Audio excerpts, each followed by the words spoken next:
Thanks for checking out our listing at 383 Sharp. I'm Alex, one of the owners. There's lots of houses for sale in Winnipeg, but obviously you're here in Deer Lodge, or virtually, because you know at least a little bit about what makes the area so great. So I'm going to start pointing out some of the things you may have missed about the area, about what makes it great, and then talk about the house itself. I'm going to be talking for a while, so check out these timestamps here if you want to skip my talking and go to the part that is most important to you. Sharp is one of the best streets in the neighborhood. A lot of listings probably say that, but here it's true. I can give you evidence. Ask your realtor to pull sales data from the past couple of years about this block, and you're going to see that houses just don't go up for sale. Nobody wants to leave. Besides us, there was someone a few houses away whose medical condition meant they couldn't live independently anymore.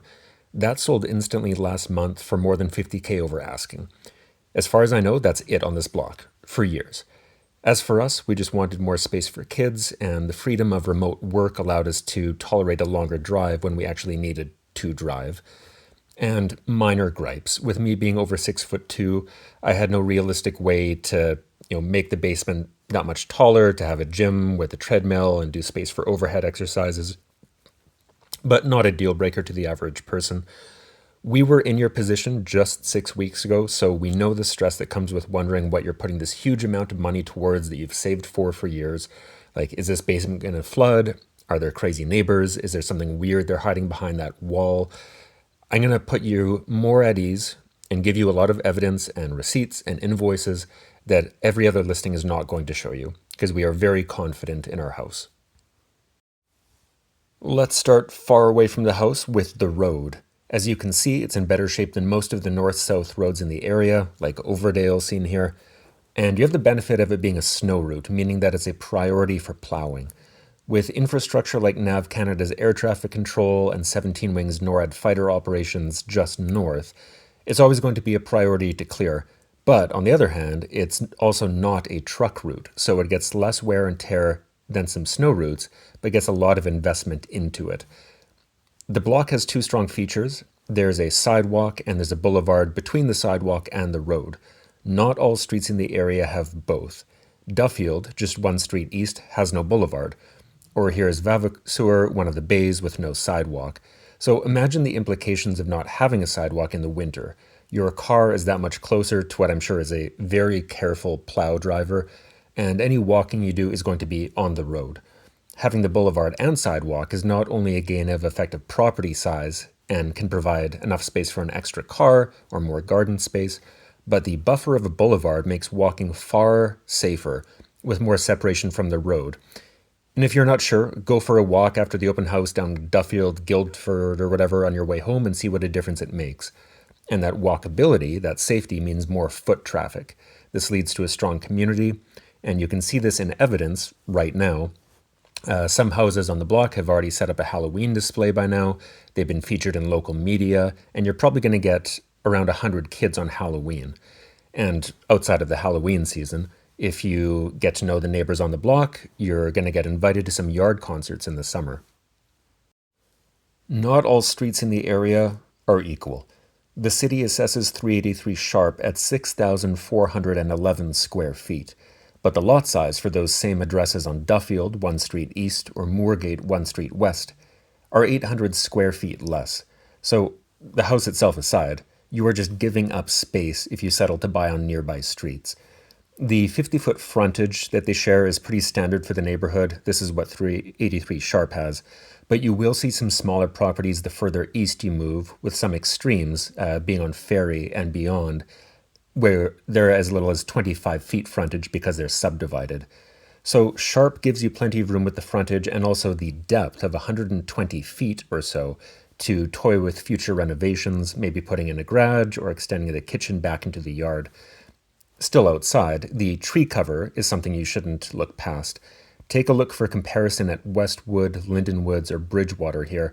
Having tree cover not only helps temperature regulation in the house, it can increase the health of your lawn, reduce flood risk, keep the watering bills down. We've even got you a 1-year head start with planting 3 new trees in front. And then, of course, it wouldn't be Winnipeg without talking about crime.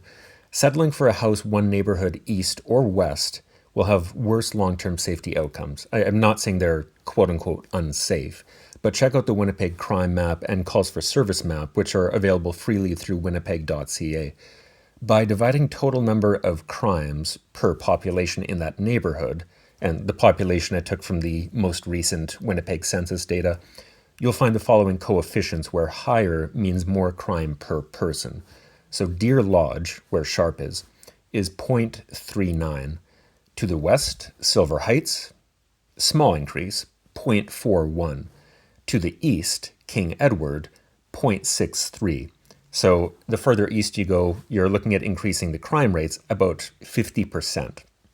Deer Lodge, great, safe. Given the rise in petty crime, even traditionally upscale neighborhoods like North River Heights have it worse at 0.54 than Deer Lodge. So the numbers don't lie. This is a safe area. And anecdotally, to the best of our knowledge, nobody on the street has ever been broken into or having stuff stolen from them. And I imagine having some military housing on Sharp north of Ness doesn't hurt either. Maybe you'll have cause to think about schools now or in the future if you have children. Well, you move to a great place for it. They'll be going to St. James Assiniboia School Division, and the standardized grade 12 test scores are higher here than if they went to the nearby divisions in Charleswood, River Heights, or Wolseley, which are Pembina Trails, School Division number 1, etc.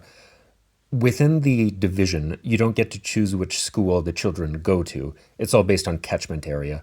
And the good news for you on Sharp, unlike if you live just a few streets east, is that your child can walk safely down a quiet street to a nearby school without having to cross Portage. Here are all the catchments for elementary schools. And you're in luck with high school, too. It has more programs than the other high schools in the division, including skilled trades, music, and boys and girls hockey. If they don't want to take the direct bus route down Ness, they can use the protected active transport path just north of Ness. I can't talk today. Google says that's only an 11-minute bike ride. And if you are also an active person, you'll love the area. It's 500 meters to the start of that active transport network. You can walk, bike, or jog. In the summers, I often jog down here after dark, and I've not only had no safety issues, but I've seen foxes, deer, wild turkeys. The Yellow Ribbon Greenway, which is its actual name, connects to the Sturgeon Creek Trail to the west, which gives you just under 10 kilometers of trail where you don't have to worry about cars. Going down Overdale, if you go the other direction, is an easy way to access Assiniboine Park as well, where you can then take trails to Assiniboine Forest or even the Hart Trail. Take a detour at 17 Wing off the active transport trail, where you can do some strength training on their gym set up on the hill. There's a running track, there's Frisnock course, or if you like something in a group, go a couple blocks onto Portage to City Park Runners and use their free run clubs.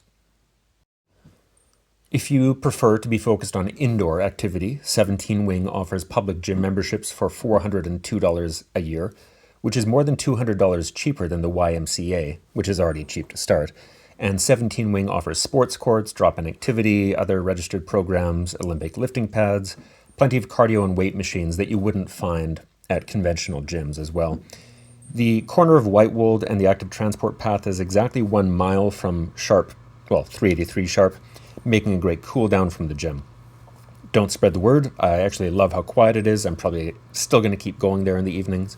Or if you want to do something aquatic, choose to attend St. James Civic Center, currently being closed because it's getting renovated for $17 million and reopening in fall 2026. It already has a pool. It has an ice rink as well. So imagine having a lap swimming pool 5 minutes away by foot. Personally, in the summer, I don't even take supplies. I just walk home soaking wet in a bathing suit and shower in the luxury at home. I think having the Minister of Finance, Adrian Sala, as the neighborhood's MLA unofficially doesn't hurt the chance of getting these sorts of nice things. And more fun stuff. Let's talk dogs. Stanley and Tiger live next door. Elsewhere on the block is Cora, Freddie, Walker, Ned, Rocky, and more. One thing we've been struck by since moving to our new neighborhood is how much friendlier Deer Lodge was for dogs. Not only the built environment with the continuous sidewalks, but there's just a culture of it. Many people and kids are eager to come up and greet the dogs and say hi to them. People put out water bowls. And as you can see by the official city dog parks on this map, you will literally be in the area with the highest dog park density in the city. They can enjoy the variety, and you can as well, I guess. Some examples of that: Charleswood, which is our favorite. It's always busy. Used to be a golf course, 8 minutes away. Burkevale is completely fenced. It has river access, only 5 minutes away. Garbage Hill, variety with the hill, obviously, a lot of terrain to play with. 12 minutes away. There's a toboggan hill in the winter so your dog can chase you or the kids down. The Sturgeon and Silver Dog Park. Don't go here much because parking is sort of a pain, but it's the most wooded area if you have an adventurous dog. That's 7 minutes away. And the closest pet store, which conveniently has the pet baths that you don't have to pre-book for, is Pet Value on Ness, which is 5 minutes away. But Alex, you say, why not consider Westwood or Woodhaven? They're close by, and surely some of the good things about Deer Lodge must apply to them too. First of all, take the time to actually drive through Westwood. It's far more suburbia and barren than Deer Lodge. Second, the important question to ask yourself is, do I like losing literal days each year sitting in traffic? Look at this map. Right now, you probably know Portage is down to 1 lane in some parts. Not a big deal. Living on Sharp, you have another multi-lane east-west road, which is Ness. Route 90 is backed up. That's fine. Get north on Center Point. We know that the St. James Bridge is going to be closed for repair at some point, and Keniston is going to be a zoo as they widen it.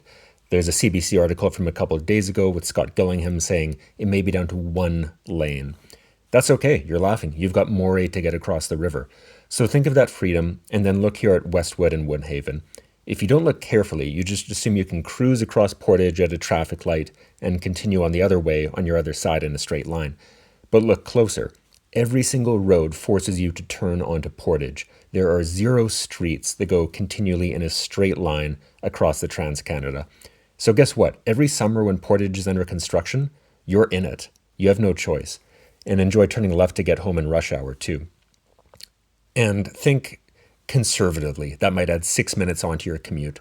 Well, 6 minutes in the morning, 6 minutes in the afternoon, 1 hour a week, 52 hours a year. Again, just with a small change that forces you into these areas at a bottleneck, you are losing days of your life each year. But maybe living in the neighborhood is good. There's lots of green space on this map, right? There's bordering parks. Well, it doesn't matter. You can't use them. They're both golf courses, and they both have a continuous fence. So even if you're on bike, you're heading up to Portage nonetheless. Well, Woodhaven at least has you close to the river, maybe some nice views, right? No, it doesn't matter. You won't see it. There's no public access point. There's private property in the way along Assiniboine Avenue. So as you might guess, yeah, we looked at houses there and there were too many deal breakers. That's why we moved to Deer Lodge.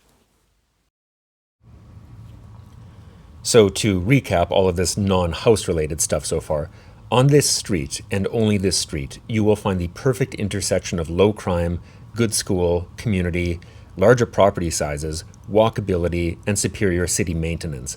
I challenge you to look at any other listing and using a 20-minute limit on Google Maps to see whether things are walkable or not. See whether you can see these same statements. Elementary school, walkable. Daycare, walkable. Active transport path, walkable. Playground, walkable. Pool, walkable. Ice rink, walkable. Golf course, walkable. Pizza, Indian, sushi, walkable. Physio, massage, walkable. Dentist, walkable. Medical clinic with over a dozen doctors, walkable. Grocery and farmers market, walkable. Sergeant Sunday, walkable. Assiniboine Park, walkable. Community center, walkable, etc. So, as I said, good luck being able to say that about any other listing while balancing it with green space, low traffic, sense of community, low crime. But going on, let's talk about the house itself. The driveway is pristine, thanks to yours truly. There were some weeds that were giving us grief, so I burned them all. I applied pesticide, and then I covered that all with 3 yards of new gravel, a few thousand pounds. The roof is only 2 months old with a transferable defect warranty and also a labor warranty on it. The theater-style lighting in the living room is new and installed by Expert Electric, who, they're walkable, they're just down the street. The washing machine is a sturdy tank, and only 2 things that can go wrong with it. We just replaced one of those this summer. The dishwasher is high-end and quiet with a 3rd rack for small items. The shower head in the basement was spraying, so we had the Pleasant plumber put a new one in, and we haven't even used it yet. You can be the one to christen it. The furnace was inspected a month ago, and as you can see here, everything checks out green. Our hot water tank was replaced last month, I think, maybe the month before. Either way, it's very new. Uh, Breaker panel is new. Outside plugs are GFCI. The outside trim, the deck, most interior walls are freshly painted, and we've left the cans for your ease of reference. The house, the bones of the house, they're solid. They were built back when new home builds were high quality, not like you might see on other unnamed listings. We needed an impact drill just to get into the studs in the living room to mount our TV and the art you see hanging. For the kitchen, when we thought about what would help the workspace in there, we decided to install a new countertop and tiling for you this week. The bathroom has been regrouted, tiles dehazed. This should be a totally turnkey house. I went to such extremes, I even used portable lights to get into closets and paint dim parts of the baseboards that you're not even going to see unless you take a flashlight in.